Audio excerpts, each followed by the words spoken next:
derives its name from the apothecary's mortar, which the original strongly resembled.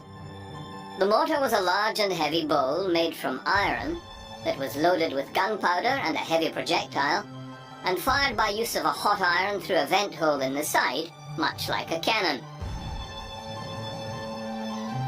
The first use of mortars was as defensive fixed emplacements behind castle walls on battlements. Their high angle of fire allowed them to lob projectiles over high walls, but close in, defending the battlement approaches. Early mortars were heavy and very difficult to move. One Baron Menno van Cohorn developed a portable mortar that weighed around 82 kilograms, which could easily be moved and provide offensive firepower against fixed emplacements, particularly in 1673 at the Siege of Grave.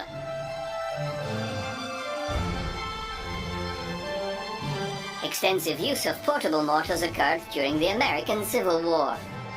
The Union Army employed them defensively to protect railheads and their fragile supply lines.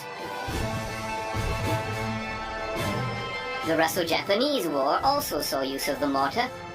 This was the first modern war to see the extensive use of trenches, and from that early time, the usefulness of the mortar to attack trenches was seen. Leonid Gobyato and General Roman Kondratenko designed the first mortar to fire a navy shell.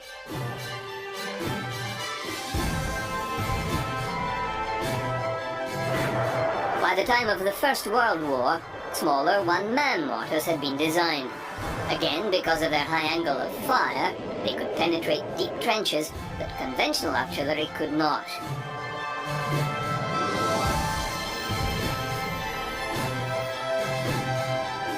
Sir Wilfrid Stokes invented his Stokes mortar in 1915. It was one-person, portable, and easy to use.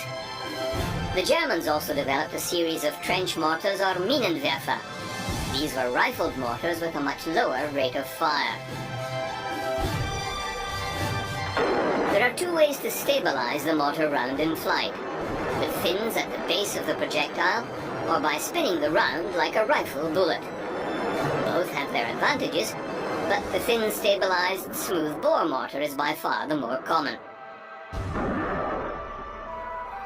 The modern mortar usually consists of three main parts: the barrel, base plate, and a bipod. Calibers of 60mm to 120mm are common, and most operate the same way. The mortar is placed in position and adjusted for target, then the mortar round is prepared. Each one has a preset amount of propellant in its base. These are augmented by additional amounts of propellant attached to the base. Depending on the range of the target, the more propellant, the further they can fly. The round is then armed and dropped into the muzzle of the barrel. The round slides down and strikes a fixed firing pin at the base of the tube. The propellant is ignited, and the expanding gases force the round out of the tube at high speed. Larger versions can be electrically operated, or may have a firing pin system similar to an artillery piece. There is also the spigot mortar variant.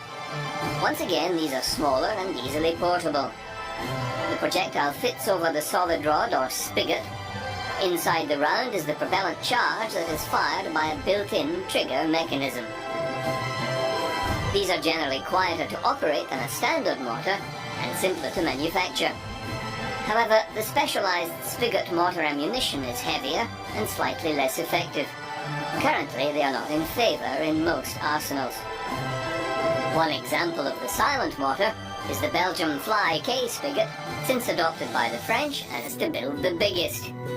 3 monster mortars were developed with a caliber of 910mm or 36 inches.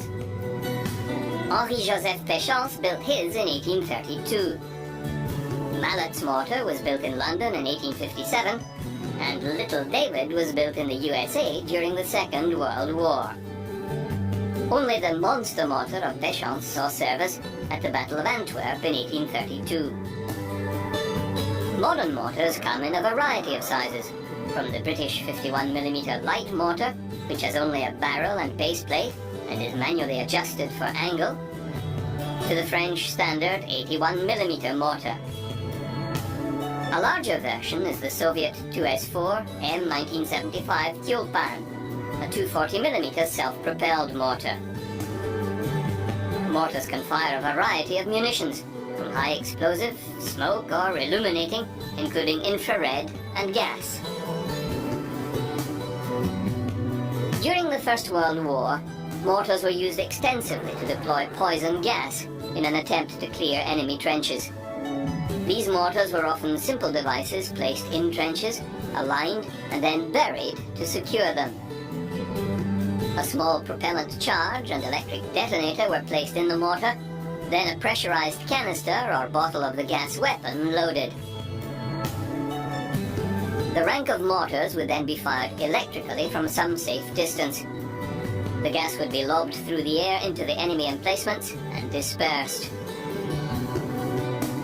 Because of the heavier-than-air nature of mustard gas, it would remain close to the ground, in particular in the trenches, where its lethal effects would linger for a long period of time.